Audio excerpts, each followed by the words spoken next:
exemplary pianism of Dinu Lipati. Back in the late 1940s, I think. He died in 1950. Yeah. So, beautiful piano playing. Lovely. Who was it? Sorry. Dinu Lipati. Oh, God. Hungarian. Romanian, yeah. Romania, beg pardon. Yes. Remarkable musician. He was. He died young, didn't he? He did. He was very young. In fact, there is a recording of a recital just days before he died. He came on the stage like a skeleton, and he was emaciated by cancer. And he gave this remarkable recital, and it's legendary. I think I played it in one of my early emissions. Yes. Yeah. So anyhow, Frank, I've got to go. I can't hang around today. Okay. It's got to be a short. Well, look, what I will do, I'll keep the airwaves warm. I'll play a couple of things, but I've got to be helping at the home front because we've got a whole lot of guests arriving before 6. So I need to be just assisting. So it's been a huge day, actually, just trying to juggle all of that and work and everything else, but that's okay. So, look, what I'll do, just to sort of fill up our Orson Welles vessel, we've been playing quite a lot. There is another... That was Orson Welles. Yeah, that's right. There is another snippet from a Dick Cavett show in the 70s, early 70s. I think it's about 1970. It's quite early. And he talks about his childhood, which is so interesting, and also mentions meeting Hitler, which I think is fascinating too. It's terrifying. Yeah. And it's worth hearing. It goes for about 7 minutes, and then I've got an episode of The Shadow lined up to carry us through. So, so I think we'll run with that today. That'll be our lot, and next week should be around. I'm not quite sure how it's going to play out yet, but there should be something happening next weekend. Sounds good, Steve. You feeling okay? Yeah, look, I'm not too bad, but Kate's not 100%. Look, it seems to be just one of those things that's enduring, and it comes in fits and starts. And at this end of the day, I think when the temperature drops a little bit and everyone starts to feel the symptoms a bit more, and all the more for having a whole lot of people over, we've got to try and recharge the batteries a bit for that too. Oh gosh, good luck. Yeah, it's okay. It's important because it's a couple of birthdays we've got to celebrate. Okay. Yeah. So, and my sister's in town from Queensland. So, we'll hear now Orson Welles, his early years. I'll play this for about 8 minutes, and then I will change tack and we'll play some Shadow. So thanks, Frank. Just a brief catch up today, and thanks, listeners. But do enjoy the content for the next little while, because it's... This is vk3sl just saying hello and goodbye, and have a good week to the listener. Indeed. Have a great week, listeners, and I'll look forward to your company next time. But yes, have a listen to this. I've previewed it all today in very different times, and it's really fascinating. So here we go. Dick Cavett Show with Orson Welles. Take care, Steve. Yeah, you too, Frank. All the best to you. Thank you. Bye-bye. Are you ever going to write, may I call you Orson again? Oh, my goodness. Wouldn't it be ridiculous if you didn't? All right. Are you ever going to do a biography of yourself? Well, I don't think a biography, because nowadays there's if you buy somebody's life story, they expect an awful lot of the sort of material that I don't tell anybody, much less whoever would have the price of a book. I think one's privacy is invaded enough without doing it to oneself. But I would like sometime to write a book of with memoirs, an awful pompous word, but on subjects that interest me and about people I've known and liked, rather than and disasters and pleasures that I've had and all that, but not a 1, 2, 3 ABC. One sunny morning in Kenosha, a chubby little one. I do know. That kind of thing. Your childhood, though, does interest me. I really envy it. The idea, I never got to Europe until my present age, and a lot of people don't ever get there. And the thought of a child being taken there over and over as a kid, when was the earliest you went? Well, I've spent my whole life kind of gypsying around. My father lived in Peking for quite a long time, and I spent 5 or 6 years there, or the greater part of those years. He stayed in Peking just because the living was easy there. He liked to live au prince, in a very grand way, and he was born with a lot of bread, and cast it on the waters, and it failed to return. And the only way he could really live it up was in Peking, where you could have 400 servants and give dinner parties with gold plate and have columns of ice with trees of orchids frozen into them for a mere pittance, relatively speaking. And that's what brought us to Peking. And I was sent to Europe at a very early age on trips, first with other little boys and then by myself, totally without any guidance. The idea was you've got to learn to be on your own. That had happened to my father when he was about 10. How little, and he then? did it to me. At 10 was the first time I actually traveled alone in Europe with just so much money tied into my jeans, and there I went, you know. Did that seem romantic and exciting? Terribly romantic. Yeah. Terribly romantic. What seemed even more romantic to me were all the expensive hotels and restaurants I couldn't afford to get into on the amount of money they thought I should learn to get along on. Can you That remember? didn't seem a bit picturesque. I guess Sure you not. know. Can you remember meeting people then that you realized later the significance of, if you know what I mean? I mean, No, because did I you think meet- I realized then. You did. Yeah, people Yeah. told me, and I was very impressed by great people and interesting people as a kid. I was very interested in older people, unlike most young people are indeed. That is odd for a Yes. kid. You didn't have little friends that you played with. I had little friends who if they were big enough, chased me around the block, and little friends who, if they were meek enough, I bullied. But it was always pretty much of a battle in the contemporary scene. And I was always scared of teenagers. Why? I hated them before I was in my teens. I thought they were insane. Yeah. And after I spent all my teens pretending not to be in my teens, but in my 20s, and avoiding that age. And it's only recently, since the teenagers have become the rulers and sovereigns of the world, that I've changed my opinion.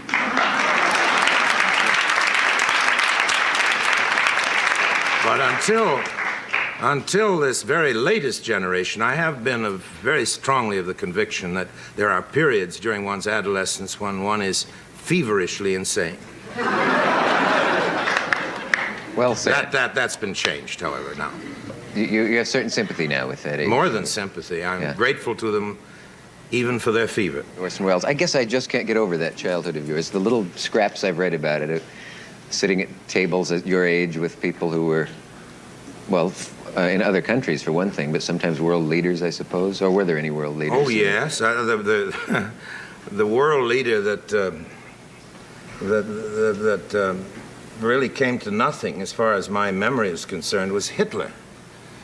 I was being escorted. I went twice through the Tyrol and Austrian German hiking country. Once with one teacher and once with another. And one of the two teachers was, it turned out, a sort of a budding Nazi. And there was a big Nazi rally near Innsbruck. In the days when the Nazis were just a very comical kind of minority party of nuts that nobody took seriously at all, except my hiking companion, this gentleman, and his knapsack. And he wangled a place at the table with the great men of this tiny little party of cranks. And I remember very well afterwards, Stryker, who was the leader of the big anti-Semitic campaigns, and two or three other well-known people to this day. The man sitting next to me was Hitler, and he made so little impression on me that I can't remember a second of it. Gee. He had no personality whatsoever. Wonder if He was invisible. Wonder if under hypnosis it would come out. Do you? No, I think there was nothing there that anybody'd remember. Till you had 5,000 people yelling, "Sieg Heil," Heil Hitler. That's the whole point of the story, that there wasn't anything to remember.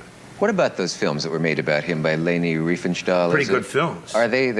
You often hear that They are awfully well made, yes. Is she alive? Yes. Have you met her?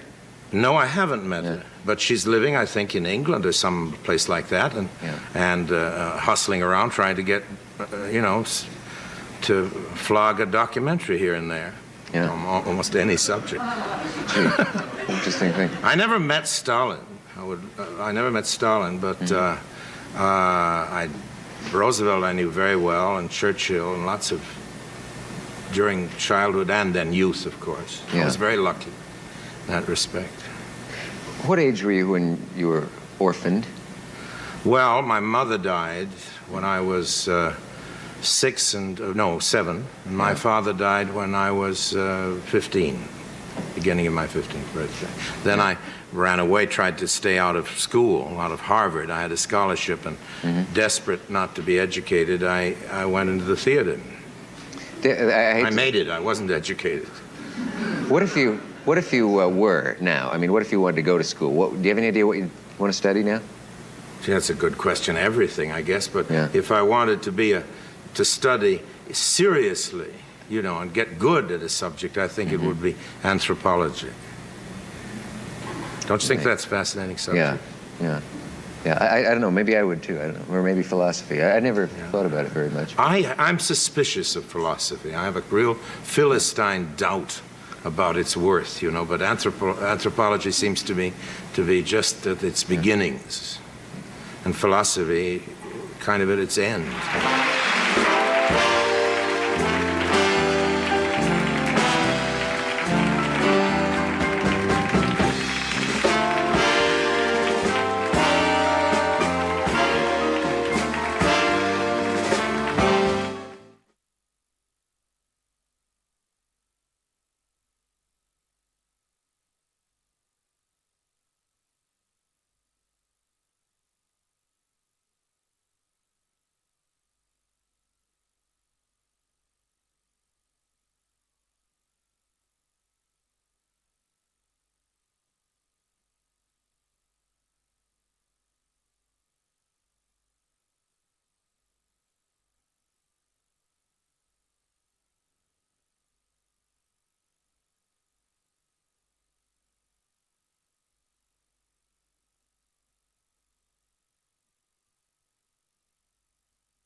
Who knows what evil lurks in the hearts of men? The shadow knows.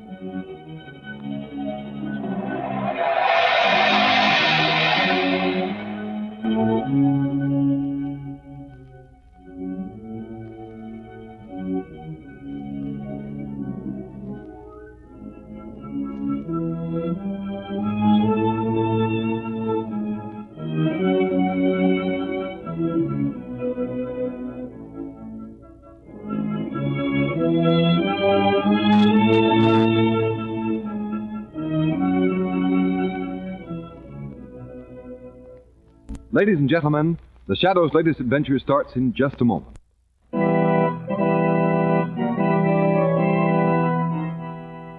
The Shadow, Lamont Cranston, a man of wealth, a student of science, and a master of other people's minds, devotes his life to righting wrongs, protecting the innocent, and punishing the guilty. Cranston is known to the underworld as the Shadow. Never seen, only heard, his true identity is known only to his constant friend and aide, Margot Lane. Today's story, Professor X.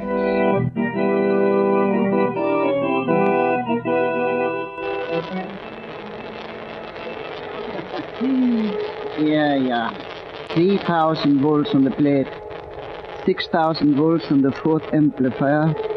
Yeah, that's right. Now I send a little more current to the millimeter. When we see what... knocking.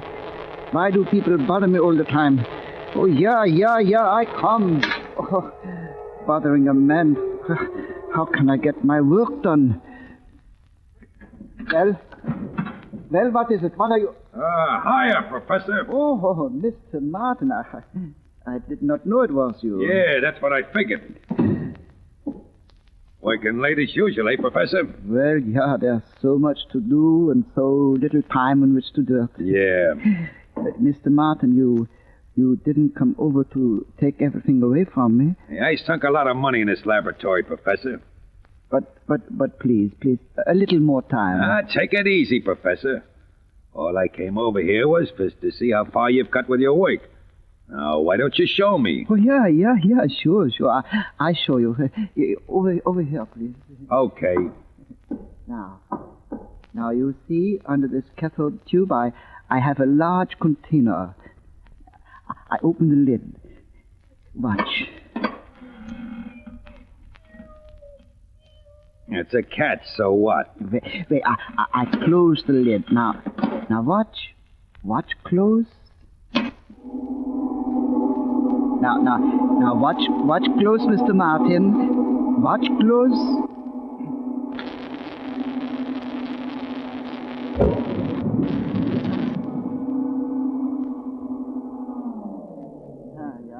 Yeah. You see, I have done it. Done what? You throw a switch, a lot of sparks fly, a bang like a firecracker. So what? Yeah, but look in the box. Okay. The cat. Why, it's gone. Yeah, it is gone. Disintegration. Complete disintegration. You mean that cat is gone into thin air? Yeah. The rays of the tube cause tremendous electronic activity in the living body placed beneath it. With the result that when the potential reaches a high enough peak, the body disintegrates completely. Never mind the scientific stuff. What I want to know is, why didn't you tell me about this before? I put up the dough for this place on a crack-brained idea so no one else would listen to. Now you got put it over and you didn't want to tell me about it. What's the idea? Oh, yeah, but you don't understand. My work is not done. I saw it with my own eyes. Yeah, but that is only half of it. Reintegration, the assembly of the body at another point, that is yet undone. Talk English. When my work is complete, I will be able to disintegrate living flesh so that it can be sent across space by wires, like messages are now sent. You hear me, Mr. Martin? Living flesh by wire. What good will that be? Why, it will change the world. Human beings will be able to travel from one place to the other as quickly as radio waves now travel. Oh, I tell you, Mr. Martin, only a few months more work and I will be able to... You'll be able to do nothing. Well, what do you mean? Your work is through. Yeah, through? Yeah, no, through. My work... Done, finished. No, but my experiments have only begun. And I say they're finished. Well, why do you say that, Mr. Martin? You mean you don't give me any more money? When I first heard about your idea, I said to myself, okay, fella, maybe he's a crackpot and maybe he ain't. But it's worth putting up a little dough. Well, now you've done your work, so finish. Yeah, but I say again, I am not to... And I say, it's true, ain't it, that if I was to put a man in that box, pull them controls, bang, and he'd be gone just like that? Yeah, but the cathode tube expands itself each time the disintegration takes place. You mean you have to put in a new tube every time? Yeah. Well, put in another one right now. Oh, but alas, I cannot. That was the last one I have here. I have used them all experimenting. Where'd you get them from? A new consignment is coming tomorrow.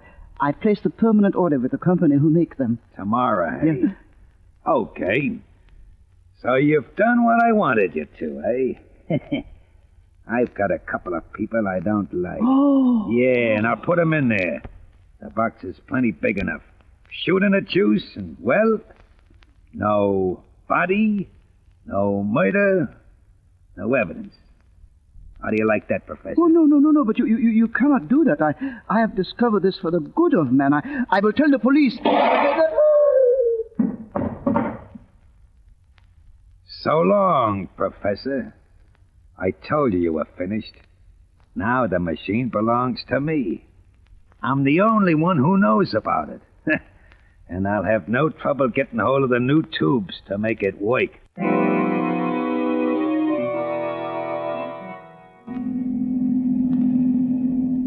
What a strange sort of road this is, Lamont. And it's leading us to a very strange man, Margot. What do you mean? Professor Kramer isn't exactly a simple character. The man's been on the faculty of some of the greatest universities in the county.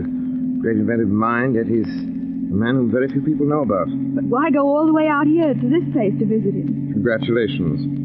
Why congratulate Because me? in spite of the fact that you're a woman, you've controlled your curiosity for exactly 1 hour and 15 minutes of driving. All right. Make fun of me. But I do want to know. Why come out here? Professor Kramer is one of my instructors in school. For some reason, he's took a sort of liking to me, and I haven't heard from him for some time. In fact, I haven't even known where he's been. You see, he left the university some time ago and has been conducting some private experiments, something to do with cathode tubes. Whatever they are. Now, to make it simple, call them X-ray tubes. At any rate, I haven't heard from Professor Kramer until yesterday. And then? Then I got a rather mysterious note telling me that he had something very important to show me, something that no one else in the world had ever seen. Well? So here we are, on our way. Something that no one else in the world has ever seen. Now, you are interested, aren't you? I should hope so. But it's so late. How much further do we have to go? I understand he lives in the house right at the top of this hill we're climbing. Something that no one else in the world has ever seen. Intriguing, isn't it? Well, here we are at the top, but I don't see any house. If this is a wild goose chase... Oh, no, Lamont, look. Look through the trees. Yes, you're right. This is a house. What a weird-looking place to live, miles away from town. Professor never liked company. Well, let's go see what's up. All right. Trees are awfully thick, aren't they? There's a path. Come on, take my arm. Almost dark. I can hardly see. Keep hold of me. Come along. Oh, looks this path. No one's been to visit the professor since last fall. Lamont, how strange. What? It's dark, and yet there are no lights in the house. I noticed that. Could it be the wrong address? Letter said the house on top of the hill. So deserted. Well, we'll find out quickly enough whether I made a mistake. Here, up these stairs. Somehow this place gives me the shivers. After all, Margot, I didn't say I was taking you to a haunted house. Oh, it must be the wrong house, Lamont. Look. No, you look. Card under the bell, Alfred Kramer. Then it is the right place. Certainly. Find a bell button. No. There's a bell for. She'd open the door. It's cold out Must here. be asleep. I'll try again. Not a sound from in there. Strange, you should be asleep so early. I'll try knocking. Lamont, the door's open. Not all the time. Come on. Wait for me, Lamont. Professor? Professor Kramer? Oh, dark. Professor Kramer, are you here? It's Lamont Cranston. We only had some light. Yeah. Ready. Yeah, that does it. Now we'll see. Lamont. What? Well, Lamont, what's happened here? Everything's torn up. Professor Kramer! Professor Kramer, you here? Professor Kramer! Lamont, is he there? No, bedroom's empty. Everything undisturbed. Everything in this room's ripped apart. What happened here? Look at the wall over there. What? Those wires torn loose. Looks as if someone ripped some equipment out. Yes, that's true, but why should the professor have left so suddenly? Professor Kramer never did anything suddenly in his life. I just don't get this. He isn't here, though. If we were going away, why should he have asked me to come out here tonight? No, we just decided to leave, that's all. You said yourself he was an eccentric old man. Come on, Lamont, let's get out of here. Now, wait. What is it? The wall. Look. What is it, Lamont? Over here. See? New plaster, wet. Wet plaster? Yes. You see, Margot? This whole section here has been replastered within the last few hours. What does that mean? I'm going to find out what it means. Lamont, what are you going to do with that stick? Stand aside, Margot. I'm going to find out why this wall was replastered. Lamont, you shouldn't. Damaging the wall, Professor Chris. Margot, look out! Oh. Replastered breaking away from the original wall. Oh! A man fell out of the wall. Professor Kramer. It's Professor Kramer. Oh. Look. Look, that bullet hole. He's been murdered. Oh, but who? His What? equipment, his experiments. Oh, don't you understand? Whatever it is, he wanted me to come up here tonight and see. Someone murdered him and stole that equipment. How horrible. A poor old man who spent his entire life devising things to help humanity. And for that he gets this, a bullet through his head and a plaster wall for a grave. Well, Professor Kramer, I promise you this. Whoever did this to you will meet the shadow.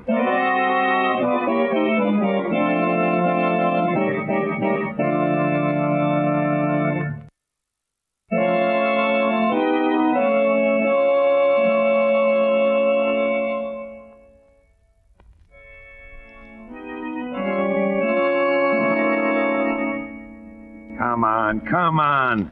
I thought you told me you were an electrician. Sure I am, Mr. Martin, but gosh, I never connected up a rigmarole like this one. Listen, fella.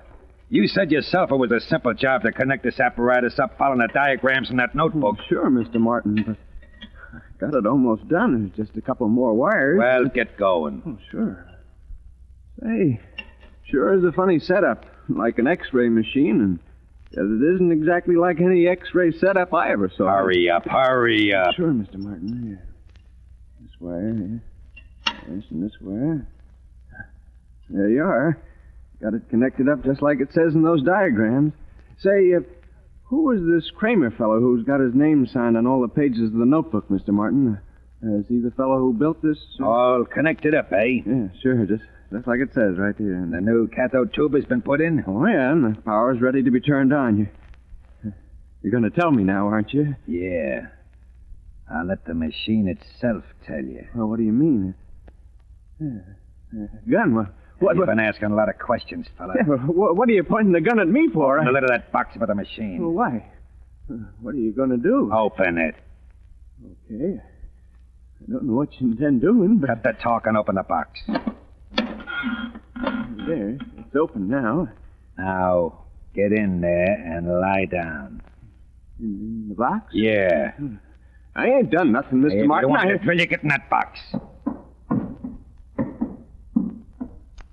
Now, lie down. Yeah, but Mr. You want me to drill you with a bullet? That'll make you lie down fast enough. No, I'll do it. Don't shoot. Now. Don't shut me in the box. I ain't done nothing. Mr. Martin. Hey, let me out of here. I can't breathe. Let me out of here, Mr. Martin. Now we'll see if the machine works or not. Let me out of here, Mr. Martin. I told this switch. Mr. Martin. That part of it's all right. You won't kick and yell much longer after this switch is closed.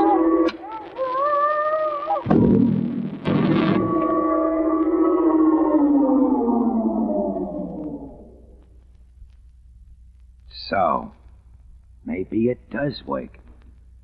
I'll know as soon as I open the box. It works. There's nothing left of them. The box is empty. All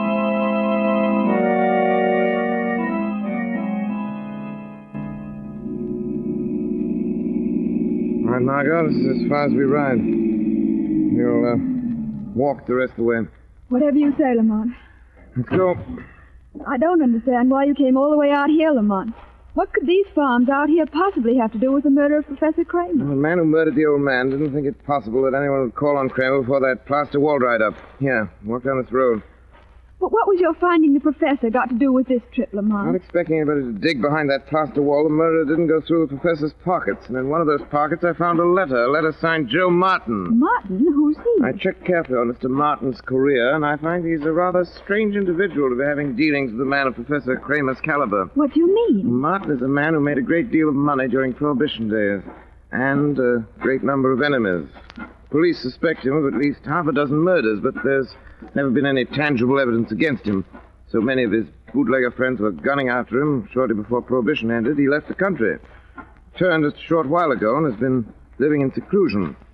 Why he should have been furnishing money to the professors, the letter indicated, is something the Shadow wants to know. And Martin lives out here? Right. This farm right ahead. Well, look at that fence. A barbed wire fence all around the place. Bother with the gate. Come on. Slip through these strands of wires and sort of surprise our host, Mr. Martin. You'll tear my dress. No, I'll hold the wires apart and you can slip through. Here. Oh, Lamont! Wait! Oh! No! Don't come near! The wires are charged. Lamont, it's burning your hand. Can't you get loose? No. The high voltage has paralyzed my muscles. Get a stick. Get a stick. Try to... there? What are you doing? There's someone coming. Martin. Mustn't see me. Hey, where are you? Get away, Margot. You've got to get away. Oh, I'll get you loose. No, get clear of me. Don't touch me. Margot, you all right? I'm all right. You took the whole force of the voltage through your own body in order to pull me loose. Margot, you're the Stay bravest. where you are, woman. Stay where you are and shoot. I'm not running away. Who'd you pull off the wire? Wire? Don't stall. I saw you pull somebody loose. Where is he? I don't know what you're talking about. Don't give me that. Something short-circuited the wire. I got the alarm at the house, and I ran out just in time to see you pull someone off. Now, who was it? Where is he? You see, I'm quite alone. Oh, so you're sure about that, are you, sister? Of course. Okay. That's swell. If there's no one with you, you can come along with me. Come along where? In the house.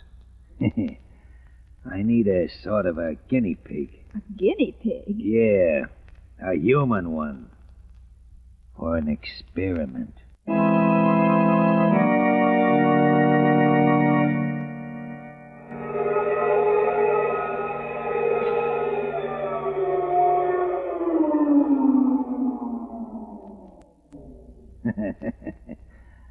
works okay, don't it? What is it? Not scared much, are you? Why should I be frightened? Yeah, you're a funny one, all right. You're alone, there's no question about that. I found your car where you parked it, nobody else in it. I don't know, sure can't figure it out. I thought I saw a man on the wire. Tell me why I should be frightened. Well, why not, sister? I don't look like a Boy Scout now, do I? And this room full of electrical stuff, it don't look like a soda fountain now, does it? Still see no reason to be frightened. No? Well, something tells me that before you're 10 minutes older... Yeah, you know what you're going to be doing? What? You're going to be screaming your head off. Because you're going to be more scared than any dame's been scared in all her life. Do you always talk in riddles? Come on. Take a look at this box. Come on, take a look, I tell you. What's in it? Interested, ain't you? Take a look. Why, it's empty. Yeah, but not for long. You see, you're gonna be in it. I? Yeah. You remember what I said? A guinea pig? Yeah, pretty one, too. What are you talking about? Why should I get in that box? Kind of stalling, ain't you? Now, who are you expecting? The Marines? The boyfriend on a white horse? You've got to tell me what this is all about. Sure, I'll tell you why not. It's your one-way ticket to hell.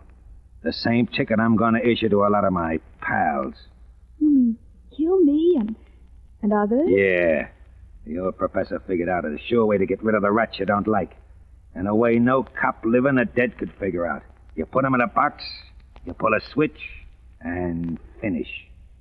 No body, no nothing.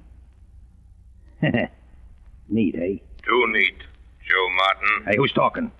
A voice that should have talked to you a long time ago. Come on out wherever you are. Come on out and I'll let you have it. How can you send a bullet through something you can't see, Joe Martin? A voice. Why, it's right close to me. Hey, who are you? Call me the Shadow. The Shadow? From your face, I see you've heard the name. I heard it, yeah, sure. The voice that comes out of nowhere. But it can't be. Voices don't talk out of air. It's a trick. I will men not to see me. You, woman. That's why you weren't afraid. Expecting him, eh? And now he's here. But he won't get me. Get in there. Margot, are you rats throwing her in there? No. I've got my hand on the electric switch. The minute you touch me or try to let her out of the box, I'll throw the switch and she'll be dead. And neither you or the devil will be able to get her back. Margot, it's all right, Margot. Yeah, it's all right as long as you don't touch me or touch that box. So you're the great Shadow that's got all the smart boys worried, eh? Well, what are you gonna do about this? Don't pull that switch. Now, why shouldn't I? I paid that old boy Kramer plenty for this chance. You murdered him. Oh, you know about that too, do you? Well, maybe that makes me all the more anxious to throw this switch and get rid of your dame. What do you want? Oh, you're ready to make a deal, are you? Well, that's smart. What do you want? First, I want what no one else has ever been able to ask. What's that? Speak up. I want to see you. See me? Yeah, see you. See you in flesh and blood. Nobody's kidding me. You're not just a voice coming out of here. You've got a head and a body and legs and arms. And I want to see them. No one has ever seen me. Lord, help me! No air! Oh, Lamont, eh? Well, fella, you heard what she was yelling. No air. Are you going to let me see who you are? So maybe I can send a slug through you? Oh, not talking, eh? Don't like the idea of me getting the best of you, eh? All right, fella. I'm giving you the count of 3 to make up your mind. At 3, I throw the switch, and so help me, there won't be enough left of that dame to put in a matchbox. 1, 2. Do I get to see your Shadow? Okay, then here she goes. 3. It's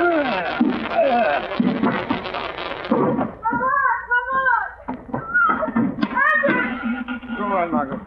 It's all right. Lamont, are you all right? Let me help you out of here. There. Oh, that horrible sound. I thought No, I'm all right. But, Martin, where... Look on the floor below the switchboard. Oh, Not a pretty sight, is it? Oh, his face. The electricity burned him as crisply as if he had sat in the electric chair. Oh, look at him anymore, dear. But how did it happen? He was looking around trying to see me. His hand reached out to the switch. Instead of touching the insulated handle, his fingers closed on the metal. Oh, but Lamont, why did you let him... Why'd you let him put me... Well, finish your sentence. You mean, why did I let him throw the switch? Well, because it wouldn't have hurt you anyway. Why not? While he was busy threatening me, I disconnected the wires leading to the cathode tube. Oh. Risking your life would have been too high a price, Margot, even to catch a rat of Martin's sort. The rat caught himself in his own trap. Yes. Yes, his own trap. The penalty for murder in this state is to die by electricity. Well, we can close the books on Joe Martin. The law has taken its course.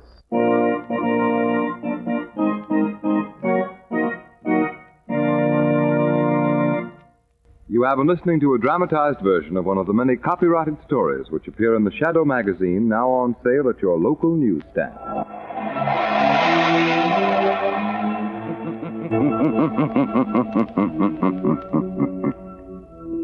The weed of crime bears bitter fruit. Crime does not pay. The Shadow knows.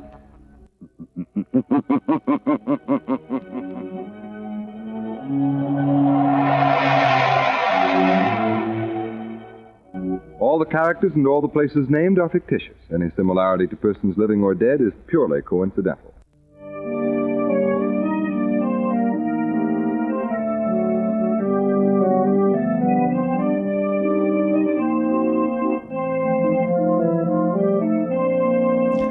Thank you, good people, for listening in, and I'm vk3sl, and we will recommence next Friday. Until then, have a fab week.